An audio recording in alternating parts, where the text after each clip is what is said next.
Makalipas ang 26 na taon, ilang mga pangalan pa rin ang di malilimutang tuwing mababanggit ang EDSA 1. Pero may ilang tauhan na nakilahok din sa sarili nilang paraan sa tagumpay ng EDSA People Power 1. Kilalanin natin sina Relly Herman, isa sa mga nagtatag ng August 21 movement na nanguna sa mobilisasyon ng mga tao sa EDSA, at si retired Commodore Rex Robles na miyembro ng Reform the Armed Forces Movement o RAM. Magandang umaga, Ginoong Herman at Ginoong Robles. Umaga naman. Magandang umaga po naman. Kayo muna, Commodore Robles, no? Kayo isang founder o leader ng Reform the Armed Forces Movement. That was one of your goals noong 1986, no? So 26 years later, tingin niyo ba, was it all worth it? May nagkaroon ba ng reforma sa ating militar mula nung EDSA? Mayroong pagbabago, pero mayroong rin mga bagay na parang hindi na talaga umunsad, ano? Ano yung mga pagbabago muna po? Well, for instance, yung pagbaba ng mga pera sa baba, medyo hindi katulad noon na nakaka-concentrate lang sa taas. Sa mga karaniwang sundalo, Oo. ibig sabihin.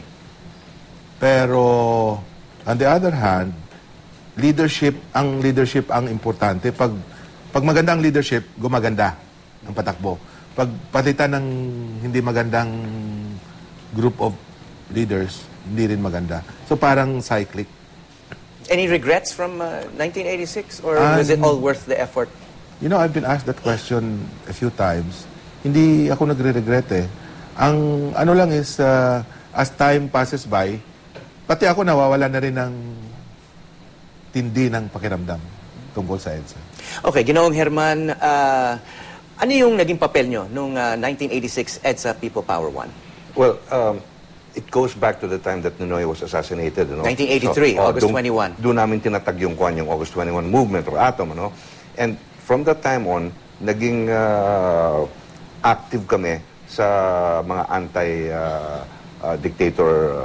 Kasama mo yung kapatid ni Ninoy, no? Ninoy, Si Butch Aquino. That's right. Naging senador, congressman.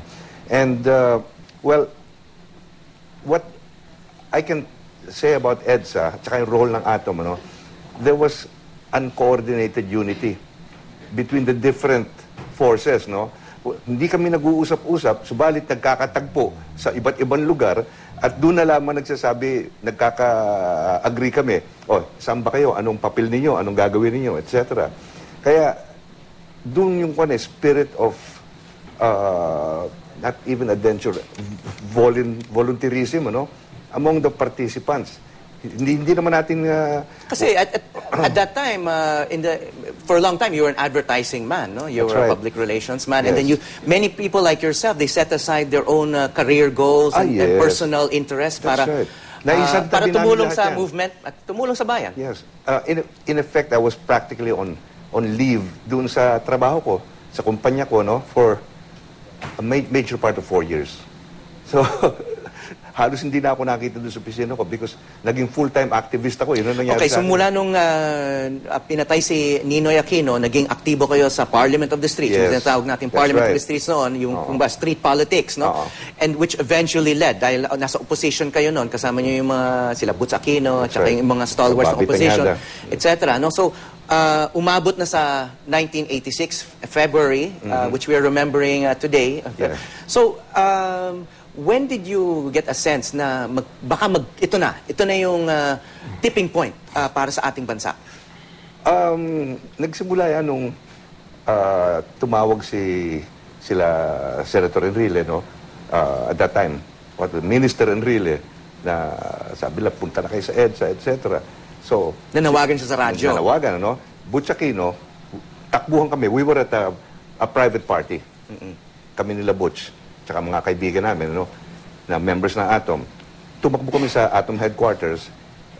I called Senator Diokno. No? Si Butch called, I think, Senator Tanyada for advice. Ano beto? Moro beto. Baka naman tayo. Ginagamit lang kayo. Ginagamit lang tayo. No? Kasi at that time, Enrile was the defense minister or defense secretary ng diktador, no? Ni So, si Marcos. hindi namin alam. Ang advice na nakuha kay Pepe Diokno was that pwede kayo magpunta, pero wag in full force muna parang pakiramdaman niyo muna kung ano ba yung, anong punot dulo niyan, ano? Nag-mobilize ka ba ng mga miyembro? Nagtawag kami. Nauna si Butch magpunta. Alam ko sa Aurora Boulevard yata Aurora nagkita-kita Boulevard, eh.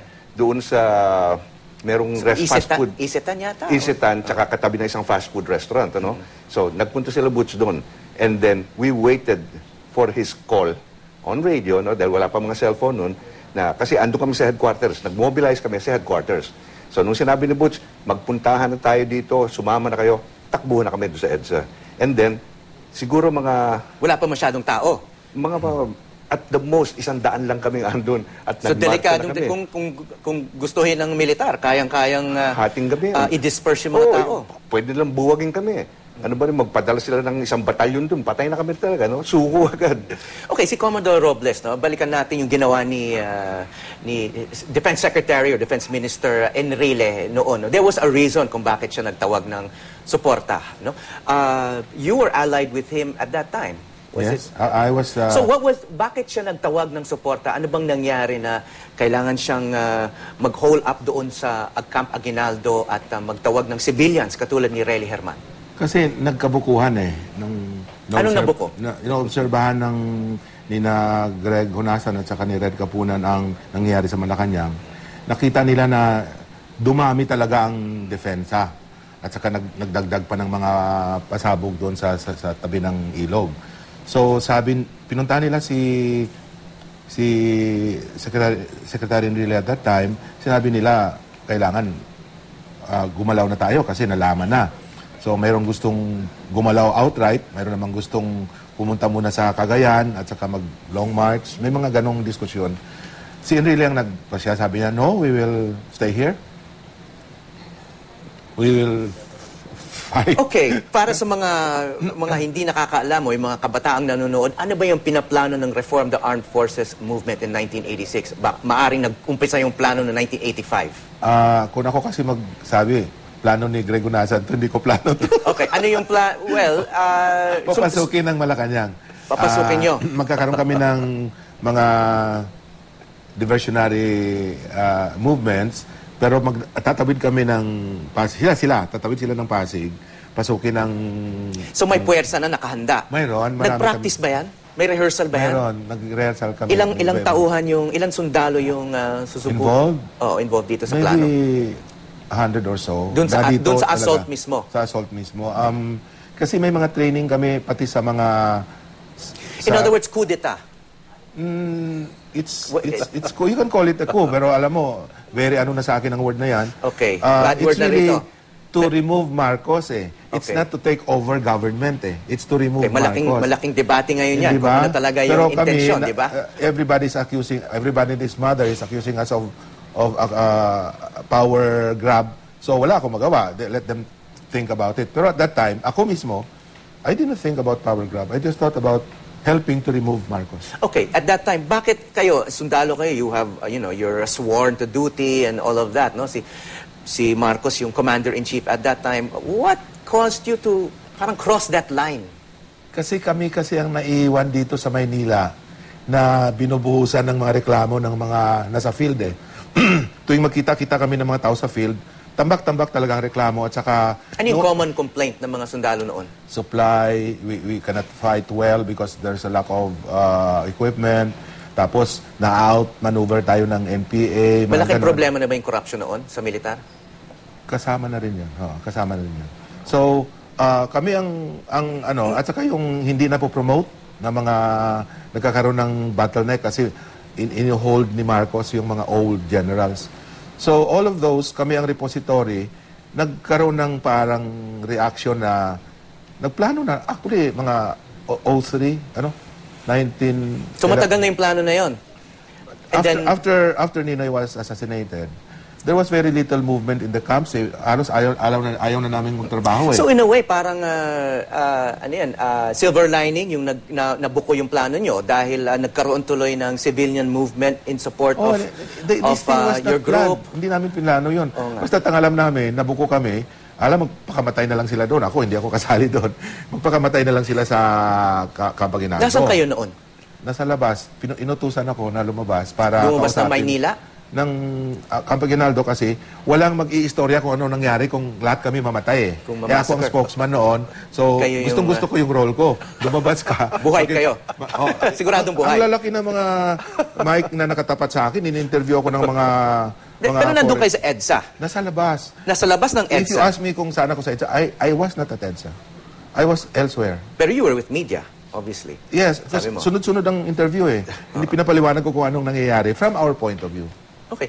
So, parang naging spontaneous combustion itong Yes. people power. Parang nabuko sila, nagtawag ng tulong si Enrile at pati si Jaime Cardinal Sin. Let's give him credit. That's right. Dahil doon ko unang narinig yung panawagan. Pati ako, teacher ako noon at yung mga estudyante, kasama yung anak nyo. Nagpunta kami doon sa EDSA. No? Yes. So, parang there was a confluence of events that led to Yeah, such that was a... unplanned and uncoordinated. Spontaneous talaga eh. Were you nervous? I was nervous dahil hindi nga namin alam, ano ba ito? Moro ba ito? Lokohan ba ito or what? We could not trust anybody at that time. When did you think na pwedeng magtagumpay ito? Kasi after 3 days, baka 1-2 milyon na yun nandun sa EDSA, wala nang traffic at hinaharang na yung mga tangke. Ano yung pakiramdam nyo noon? Ako, in the morning, nung gabi nagpunta kami doon, kinabukasan, narandam ko, mukhang ibang klase na ito. Dumarami na ang mga tao eh. So, and again, communication was not that easy, you know? Kontrolado lahat ng media, but the fact that isang katutak yung mga sumisipot doon, Okay. lumakas sa loob namin. Okay, we have to remind our viewers na nung panahon na yon, wala pang internet, wala pang mobile Cellphone, devices, nothing. wala pang cellphone. Kaya yung mobilization, it was mostly through radio. That's and then right. yung mga handheld noon na uso pa, no? Nahawak ngayon lang ng traffic enforcers, sila lang gumagamit ngayon. Mga tsaka beepers. police, no? Tama. May mga pagers na Yung noon. mga pagers na yun, Pagers, yes. Oh. Okay, so despite that limitation in communications, Oo. nakamobilize ng Nakamobilize. millions of people. Oo. Hindi lang sa EDSA to, Alala ko, meron sa Boni Serrano, meron sa Oh, yes. Maylibis, meron pati sa Katipunan, meron. Basta kung saan nanggagaling yung mga tangke. Naalala ko, may mga barricades noon eh. Human barricades. In Human effect. barricades. Yes. At naglalagay din ng mga harang mismo. Well, let me tell you something about that, no? Andong kami sa Pedro Tuason the early morning, no? Alas Sa 3 Cubao? na madaling Sa Cubao ba to? Cubao, oo. Oo. Alas 3 na madaling araw, doon sa Camp Aguinaldo. And Atom ang andon. Kasi ang balita nga namin, may madarating doon ng mga tangke. Okay? Doon magdadaan sa Pedro Tuason. So, andon kami mga Atom. Isang resident doon, dalawang resident, lumabas, naglagay ng lubid across the street. So sabi namin, wow, salamat. At talagang makakastop yan ng mga tangking dadaan dito. Medyo, natuwa kami, pero nakalift ng spirits namin. Kasi it shows people were willing to do Oo. whatever they could. Whatever they could. Whatever they could. Oo. So, in retrospect, parang naging shining moment ng ating bansa. Very much so. May nagsasabi pa nga, next to Rizal's generation, that might have been our second greatest generation, or maybe even our greatest generation, dahil nagtagumpay siya, no? And, Makasaysayan talaga. Yeah, so let's talk about legacy now. So yun ang mga events, there was a confluence of events. Ano sa tingin nyo, kayo muna, Commodore, ano yung legacy ng EDSA People Power 1? What is... If you were to be asked by your grandchildren, sabi niyo may mga apo na kayo, pag nagkaroon na sila ng consciousness na nagtatanong na sila, Lolo, ano ba nangyari noong 1986? Yung ba'y dapat natin ipagmalaki? Tanungin niyo sa lola niyo. Sawa na ba kayo sa pagpapaliwanag sa mga Kasi apo? ganito ako, no? Sundalo ako. I thought I did what I had to do. Hindi ko inisip yung masyadong kung anong legacy eh. Ang problema, ang nangyari sa pamilya ko, nung nalaman ng asawa ko na mayroon pala kaming gagawin, sinabi ko ito sa kotse, sa kay Marlene. Sinira na yung kotse sa galit eh. Sinira niya, ginanon-ganon niya lahat. Bakit nagalit sa inyo yung asawa niyo? You are only thinking of yourself. You think you're a hero. You will be a hero. How about us? What will happen to us? Natakot siya para sa Hindi pamilya ba? niyo. Yeah. Okay. So, And in the end naman, wala naman nangyari sa pamilya niyo. Ginantihan Wala ba kayo naman. in any way? Or Wala. bang- Ang natatawa lang ako sa debate about whether it was civilians or military who did it. We all did it. What's the problem, di ba? We all did it. Okay, you agree? We all did it? What do you owe to the military? Meron? Anything? Of course, to Enrile? Yeah, oh yes, definitely, no. At that time, si Enrile, nagsampa pa ng libel case, he filed a 1 million libel case against me. So ako talaga, ano ba ito? Okay, legacy. Ano pong legacy? What should we share with our grandchildren and future generations about this event? Many years from now, what's the value? We often tend to underestimate ourselves, no, as a people.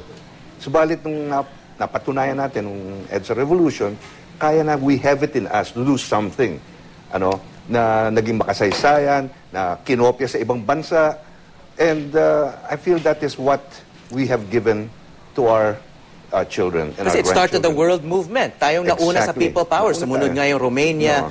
pati sa Korea, pati sa eventually yung May konting Tiananmen. problema No? lang dyan, medyo nababastardize na ng konti. Konting putok lang dito, uy, people power tayo agad. Huwag But it naman. gave people a lot of hope that freedom is Definitely. possible even within a dictatorship. Definitely. At hanggang ngayon, yung Arab Spring, no? Pwede natin sabihin, yung Yes, roots niyan. that's right. EDSA, People Power One. Okay, maraming salamat, Ginoong Relly Herman at retired Commodore Rex Robles ng Reform the Armed Forces Movement. Galing na sagot.